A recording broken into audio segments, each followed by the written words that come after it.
my closest friend. She's written for Vice and McSweeney's. Put your hands together for Julie Mitchell!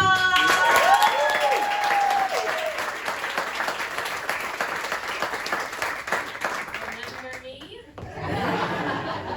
I tried to get all my cancer and book jokes for the show. The only one for cancer is that the Race for the Cure was founded in 1982. Go faster. I think they could have done it by now.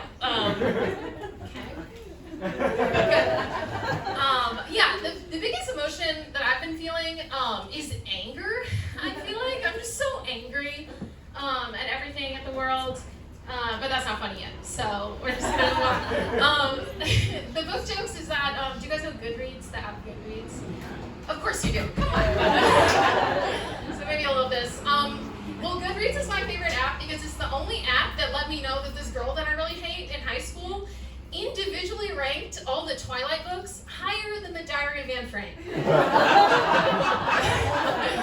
And if you're familiar with the interface, it just was one at a time. It was like Breaking Dawn, 5 stars. Eclipse, 5 stars. The other one, 5 stars.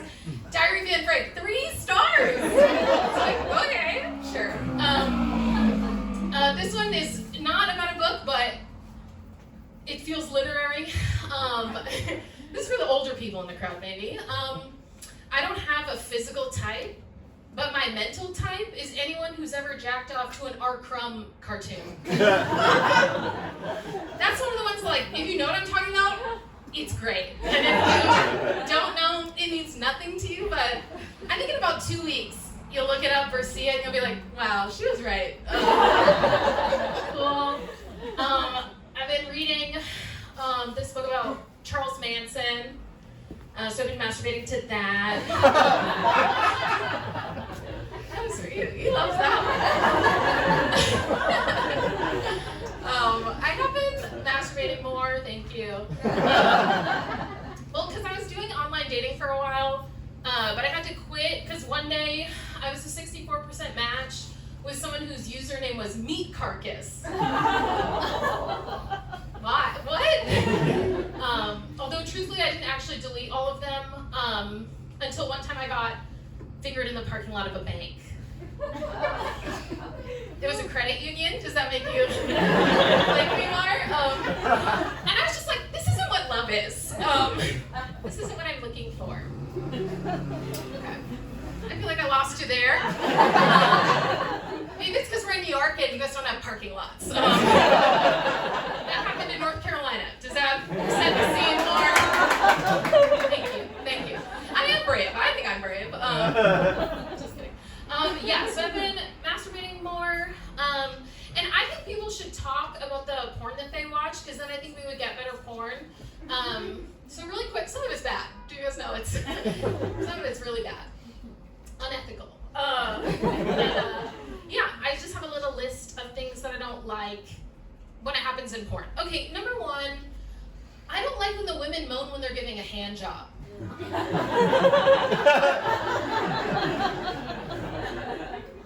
Like, girl, this is the only part that isn't about you. And then when they're moaning later, I'm like, okay, well, this means nothing. I don't like when there's no blankets on the bed. Just like put a top sheet and let someone push it off. You know, when you start no blankets, it just reminds me that this isn't a home. Like,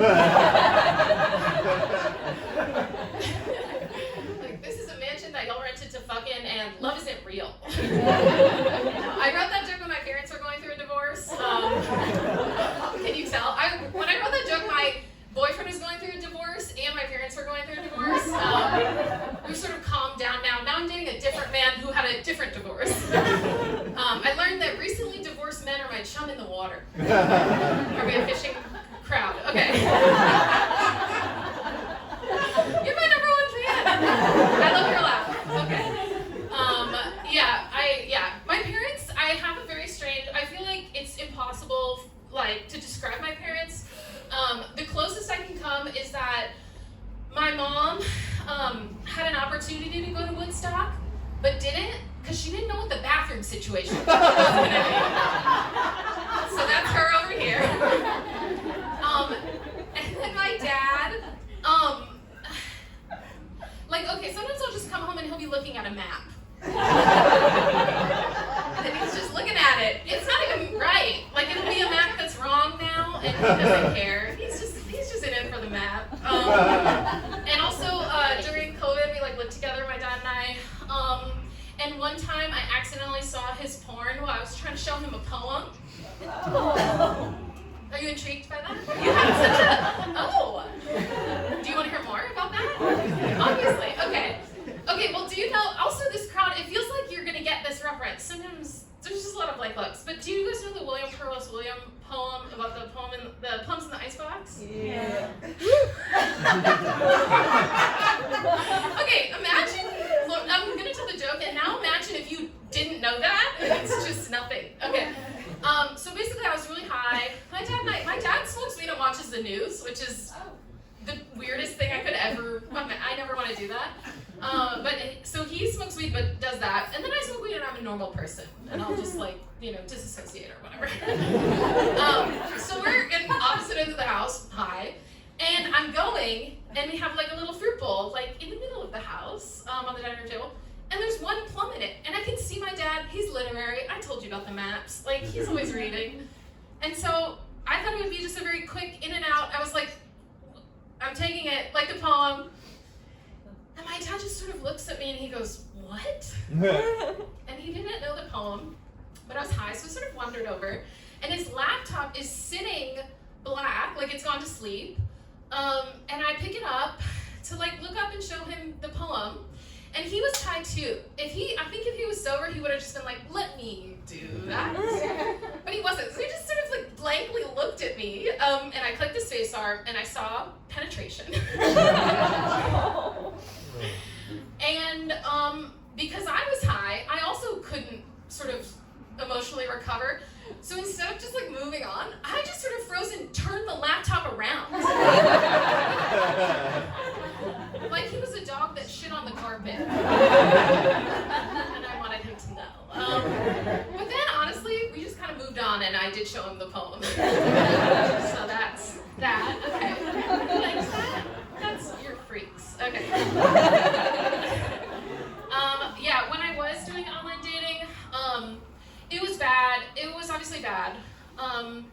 You get a lot of messages from men who insinuate that they're good at making women come.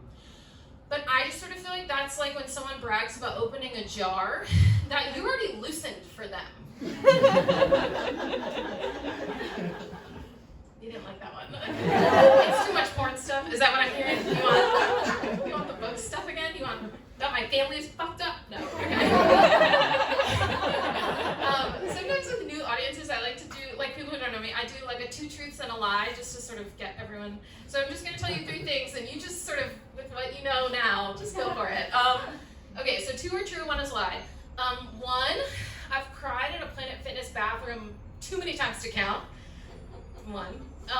I've spent over $200 at Old Navy within the last 48 hours. And 3, one time I was having a panic attack, and the only thing that calmed me down was the song Diamonds by Rihanna. Do we want to do woos? Do we want to raise? You raised a hand? 2. Yes. 2. I think it's 2. What was 2? Old Navy. Old Navy. Because it doesn't look like I have $200. I agree. They're 22 on sale, sure, but 200. Okay. Raise your hand if you also think it was that one. Okay. And I'm insulted, but you're correct. But it was only because I had a coupon. It was $200 worth of stuff, but. The last thing, or no, I have a minute, right? Okay, cool.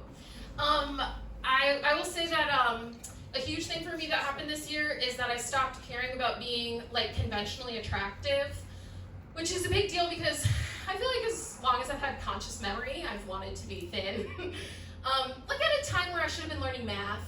Or empathy or something. I was drinking my little slim fast, like a child. And that's traumatic and bad. But this year, I realized that I don't really want that anymore. Because you know how when there's a very, very attractive person, you always kind of know where they are. You're like, oh, they're getting a drink now. Your silence feels hostile, but I know that I'm right. I think there's so many lights on.